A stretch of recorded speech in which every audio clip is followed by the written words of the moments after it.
Y abrimos el tercer bloque de Redacción Abierta con el diario del lunes. Seguimos analizando lo que ocurrió en la jornada de ayer, pero vamos a tratar de ver en base a lo que dijo el presidente electo, Javier Milei, de lo que se plantea en el escenario económico con, lo que se habló hoy del Ministerio de Economía, esta reunión, larga reunión del ministro Massa y su equipo para, definir la continuidad de alguna manera. La continuidad de él, se ha hablado de un pedido de licencia. Vamos a charlar con el economista Diego de Aquino. Diego, ¿cómo te va? Buenas noches, gracias por venir. Bueno, como le he preguntado a todos los invitados por acá, cuando se sientan ahí, como para arrancar, primeras impresiones de esto que se dijo ya en este primer día de Javier Milei, presidente electo, en base a sus anuncios y si querés hablar del marco económico en general. Sí, más que opinión personal, yo le prestaría atención a lo que está pasando en el aftermarket, que se dice, digamos, que es el mercado en Estados Unidos, la bolsa. Me parece que esa es la primera impresión que hay que prestarle atención, y ha habido una suba brutal, ha habido suba entre el 20 al 40% en acciones, y con los bonos no arrancaron, pero bueno, alrededor ha habido una corrección de 6 puntos en el riesgo país. Yo creo que esa percepción es la percepción externa, donde claramente me parece que esta diferencia que sacó Milei a los inversores, al mundo, le muestra de que Argentina tiene ganas de normalizar la economía, no mucho más que eso, digo, no hay que ser ingenuo. Y desde el punto de vista interno me parece que los argentinos estamos llenos de incógnitas, tanto por el presidente electo y lo que va a hacer, especialmente en su programa de dolarización de la economía, como en otros temas que hacen en la economía argentina. Pero básicamente yo creo que el mundo está mirando que los argentinos decidimos votar por un orden que no existía, y que el gobierno en el último año particularmente lo empeoró, digamos, ese desorden que tiene nuestra economía, y que lo vemos en los 20 tipos de cambio, lo vemos en la imposibilidad de comprar un implante dental, o en tener algún bien muy básico de uso cotidiano, como puede ser las cubiertas para el auto. Entonces, Argentina frenamos a tiempo, y eso está viendo el mundo. Ahora, internamente me parece que tenemos un playa de incógnitas.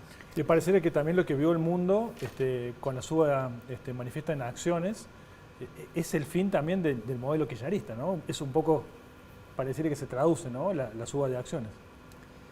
Claramente, porque digamos, más que el modelo del kirchnerismo, yo hablaría particularmente del modelo que rigió después de la crisis del campo. ¿Cierto? A mí me parece que, para ser realista en términos económicos, en el 2008 arrancó un modelo que llegó hasta el 2015 y que lo asociamos todo al cepo.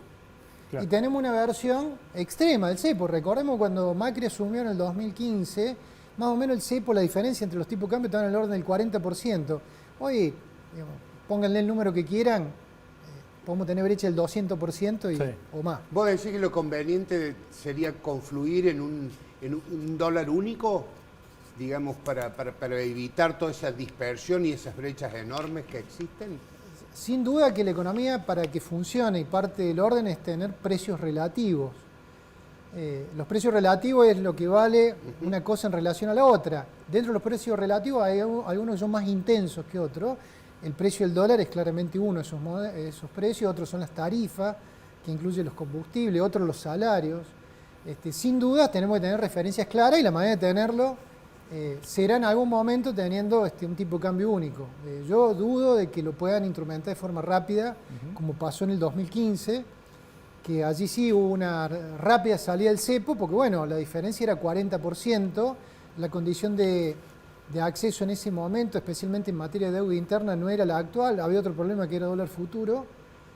Hoy la situación es diametralmente distinta. No creo que podamos, en esa ventana, que fueron 20 días o 30, unificar el mercado de cambio. Yo veo el horizonte más cercano de los 8 meses para arriba. Haciendo una salvedad, digo, lo que decías, cuando Macri asume que saca el cepo, pero después al final de su gobierno lo tiene que sacar y parece como inexorable, ¿no?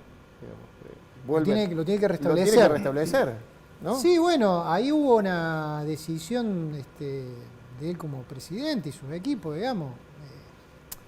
pero está demostrado que ese no es el camino, digamos, No, está claro, pero digo, hasta alguien que, bueno, hablaba en contra del cepo lo tuvo que restablecer, ¿no? lo restableció por la situación de la coyuntura y la crisis que había en ese momento, que tuvo que ver con el arrastre del 2018, que hubo un cierre abrupto de los mercados internacionales, los cuales se había recurrido como fuente de financiamiento del déficit fiscal. Eso, El dilema- perdón, te lo puedo atar con otra pregunta también Sí. de la posibilidad, porque se sigue hablando tenuemente o ya no tanto de la posible dolarización. Digamos.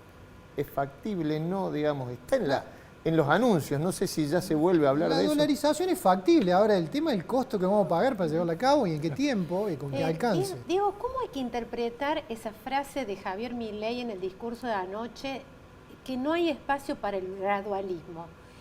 ¿Cómo se tendría que traducir eso? ¿Cómo se interpreta? A mí me parece que hay una secuencia de actos y que quizás se enlaza con lo que me preguntabas, que tiene que ver, si no se resuelven los aspectos de financiamiento del déficit fiscal, y cómo se resolvería. Bueno, en el caso de Macri apeló a endeudarse. En la otra opción, ¿cuál sería? No tener déficit. Y yo creo Recortes. que, claro, bueno, a ver, y ahí viene un poco el planteo, me parece, en lo que dice el presidente electo, que yo creo que ellos están mirando, digamos, producir un ajuste en la ecuación del sector público, ligada también a un retiro que ellos han prometido y que la sociedad demanda del Estado respecto de cuánto nos presiona fiscalmente. Miren, para tener una idea de esa proporción, más o menos 4 puntos del PBI que debería el Estado irse para atrás, nación, provincia y municipio. Eso implica una corrección de recursos, no de gastos, de entre 10 a 15 puntos dependiendo la jurisdicción. Los casos de aquellas jurisdicciones, nación, por ejemplo, que tiene déficit, u otras, tienen que recortar gastos más aún que ese 10 o 15%. ¿Y eso qué significaría? ¿Dónde se recorta el gasto? Bueno, eso es algo que ellos deberán Claro. decidirlo, negociarlo y llevarlo a cabo. Porque, en el a ver, caso del gobierno nacional, parecería, Diego, parecería que ayer Milei habló que siempre el ajuste lo hizo la gente, ahora le toca a la casta política, al sector político, y la verdad es que grande. parece que no alcanza con No recortar alcanza el gasto político, ni tampoco privatizando empresas públicas. me tomo una libertad de Sí. interpretación del presidente electo. Yo creo que él, como economista, si él mira la ecuación del gasto público, el gasto público nacional, más o menos la mitad son gastos corrientes, de los cuales el 80% son jubilaciones y la otra parte es salario. Después está el resto. Bueno, en el resto entra una batería de cosas, que incluye, por caso, las empresas públicas, los déficits a empresas públicas, incluye la obra pública, incluye gastos que hace el Estado.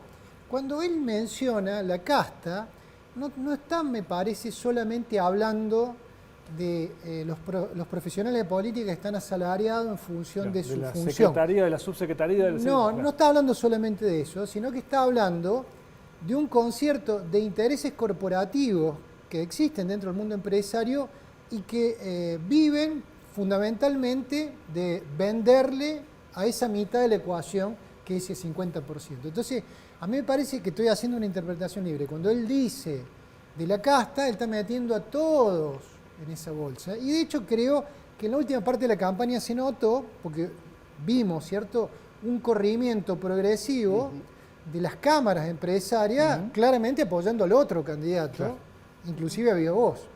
Porque Se evidentemente hay algo que ahí no estaba acordado. Claro. Claro. Se habla también de que estos gastos de achicar los gastos y achicar por la política, en una segunda lectura, hombres próximos a Milei hablaban, son los gastos de la corrupción del Estado. Ya tanto en la producción, en la obra pública, en el reparto del gasto social, entre lo que invierte el Estado y lo que le llega a la persona que necesita la ayuda, etcétera, etcétera. ¿Cómo lo ves a eso? Que va en esa lectura, la que yo tengo, la que señalás, porque en realidad él tiene otros dichos en donde menciona de que el Estado gasta en cosas que la gente no recibe. Y la pregunta es, si se pagan por cosas que después los ciudadanos no recibimos, quiere decir que evidentemente hay cosas que se han perdido en el camino. Y que tiene que ver con esto que señalás, que puede ser con corrupción u otro tipo de fenómenos. Con lo cual, yo entiendo que va por ahí, y vuelvo a decir, está mirando esa mitad de la ecuación. Esto no quiere decir que deje el razonamiento indemne, la otra mitad que es la de los pagos corrientes, que son salarios, jubilaciones. Pero está mirando esta mitad de la ecuación y ahí entra este razonamiento que, aparte lo ha dicho, 10 puntos de recorte del gasto público, lo dijo hace unos 90 días atrás, porque esto coincide con retirar 4 puntos del PBI la presión fiscal. Si eso ocurriera, estos temas de cepo o no cepo, el Estado pasaría a tener aquella situación ideal que propuso en la salida de la convertibilidad dual de Kirchner, Lavagna al medio, que eran los superávit gemelos. Claro. El primer superávit era fiscal, es decir, no tener déficit. El segundo superávit de comercio exterior, que tiene que ver con cómo resuelve la posición de nuestro país con el resto del mundo de import-export. ¿Qué imaginas, Diego, para la transición tan ríspida que aparece en términos económicos? ¿Qué imaginas? Porque estamos hablando de que, bueno, mañana abren los mercados, está este equipo económico de transición que no sabemos bien qué va a definir, si devaluación fuerte o no, se corta swap de China. ¿Qué imaginas para esta transición? A mí me parece que si no se sienta el presidente actual en funciones y el presidente electo y nos comunican a los argentinos un poco de qué se trata estos días, yo creo que va a haber mucho ruido, mucha rispidencia en materia económica. Y sí creo, digamos, que el programa de dolarización que van a querer llevar a cabo es algo que ha estado circulando, que tiene que ver con armar 2 mercados de cambio, uno vinculado al comercio exterior, que sería aproximadamente el dólar que hay hoy oficial, corregido por la inflación, que el gobierno decidió no aplicarle ese dólar, eso haría un dólar hoy de 525 pesos aproximadamente, que el dólar Fernet, por otro lado, que es el que le dan a los exportadores con el 70% oficial y 30% contado con liqui. Yo creo que hay una mirada hacia ese lado, crear un mercado único de cambios para comercio exterior y por el resto liberar, en donde haríamos todo el resto de las operaciones. Sí, la segmentación que quería Melconian, básicamente, más o menos. Parecido, digamos, pero yo más lo que escribió Cavallo, me parece, en su blog, en algún momento y lo dijo. Diego, muchas gracias por haber estado con el diario del lunes. Nosotros nos vamos a una nueva pausa y ya venimos y seguimos hablando del tema de elecciones, pero ahora con las cámaras empresarias. ¿Qué están pensando los empresarios metalúrgicos cordobeses sobre el escenario que viene? Pausa, ya venimos.